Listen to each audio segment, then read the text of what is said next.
This is a poem that you've heard part of before, and does not have an official name in the Fellowship of the Ring, but which I've decided to call Adventure. Because it is a poem that the hobbits sing while they are walking about the lanes on their way to Bree. And Bilbo Baggins had made the words, to a tune that was as old as the hills, and taught it to Frodo as they walked in the lanes of the Water Valley, and talked about adventure. So thus I'm calling it Adventure. Now when I get to the final stanza, those of you movie fans who remember enough about the movies will recognize it, and your brains will be blown. But for now, sit back and enjoy. Upon the hearth the fire is red, beneath the roof there is a bed. But not yet weary are our feet, still round the corner we may meet a sudden tree or standing stone that none have seen but we alone. Tree and flower, and leaf and grass, let them pass, let them pass. Hill and water under sky, pass them by, pass them by. Still round the corner there may wait a new road or a secret gate. And though we pass them by today, tomorrow we may come this way, and take the hidden paths that run towards the moon or to the sun. Apple and thorn, and nut and sloe, let them go, let them go. Sand and stone and pool and dell, fare you well, fare you well. Home is behind, the world ahead, and there are many paths to tread, through shadows to the edge of night, until the stars are all alight. Then world behind and home ahead will wander back to home and bed. Mist and twilight, cloud and shade, all away shall fade, away shall fade. Fire and lamp and meat and bread, and then to bed, and then to bed. Now, so the last stanza of that is also known as The Edge of Night, which is the song that Pippin sings to Denethor while his son Faramir is getting dutifully killed, charging Osgiliath on a vain mission at Denethor's request. So, very tragic, and has its own meaning in that particular context. So, while your brains are sitting being blown about that, to understand this poem in its proper place in the Fellowship, I want to just say, okay, disassociate that. This does not mean that. Part of it may mean that later in some interesting way, which, excellent writing. I forget actually if that's in the books at that point. But anyway, bring it back to the present. The present in the books. This is the hobbits going on an adventure. They're all together. They're all in the woods. They're going on an adventure. And for context, what happens right after this is the Black Rider shows up and they get off the road and they hide under the tree and, they distract him with the rock in the movies and they end up getting out of there. So it's literally right before then. It's that part of the story. But what would you be doing if you were on an adventure in the woods as a hobbit? Just as part of ordinary living, right? This is a fun adventure. We're off frolicking through the woods, so let's see what we can find. We found a new road. We found a secret gate. It's okay. So, and by the way, we're going to save that for later, because this is a great adventure today.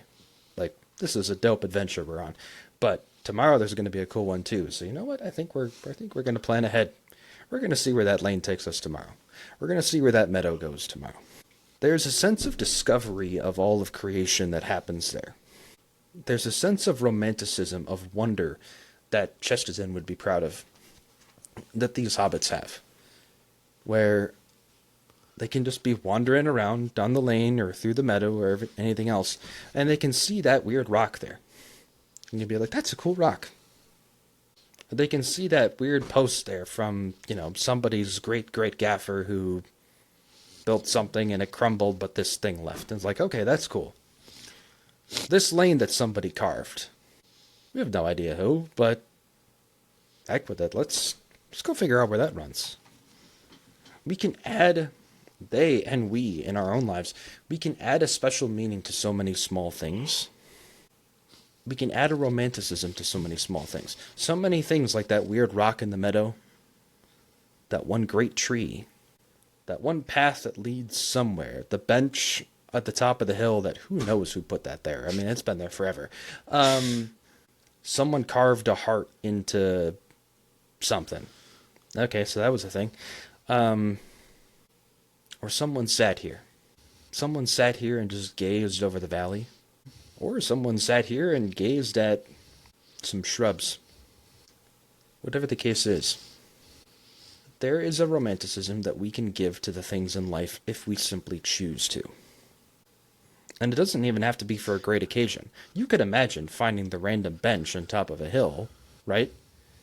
And then being like, okay, that's a thing. And then later you find a woman that you love and you bring her up there, and now it's a special place for you guys because you chose to make that a romantic thing. You chose to make that a place with meaning. It already had meaning in its own right, but you've given it a meaning now. You've chose to see a layer of beauty there and to co-create with God a layer of beauty there that wasn't there before. And granted, we just said that about a bench on a hilltop, right? I mean, that seems kind of simple and kind of obvious, but it could be done with so many mundane things too, right? It could be done with that particular meal that you happen to cook on a random Thursday with your wife in the kitchen. You know? That pasta where maybe you did something slightly different, or maybe you didn't do anything different at all.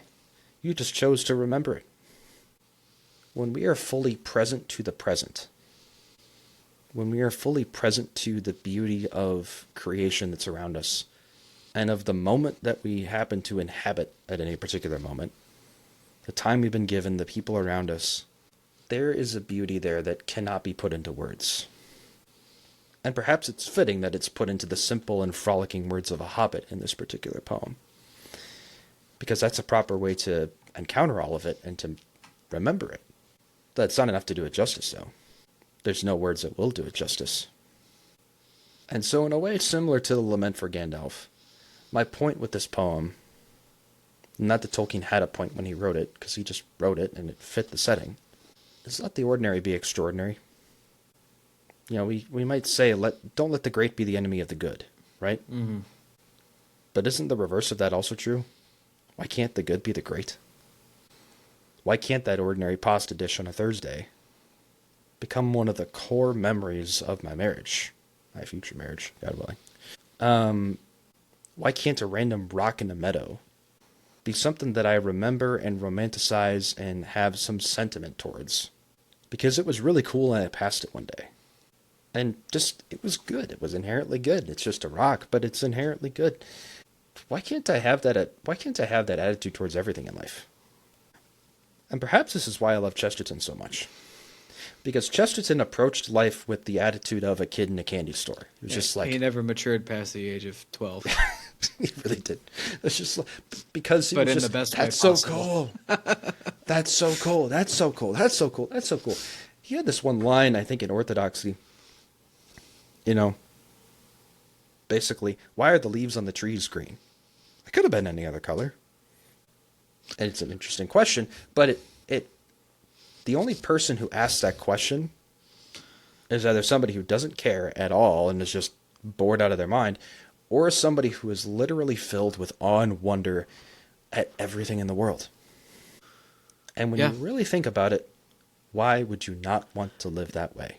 That's the kind of question that children ask. It's like I can see, you know, my daughter does this. She's 3, not quite old enough to be asking that kind of a question, but I can see myself sitting there with her just on a park bench. Then her going, "Hey, Daddy, why is grass green?"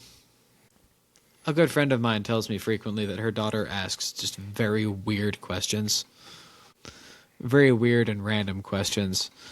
And one day they're sitting in the living room and her daughter just says, "Hey, Mom, what was the first season?"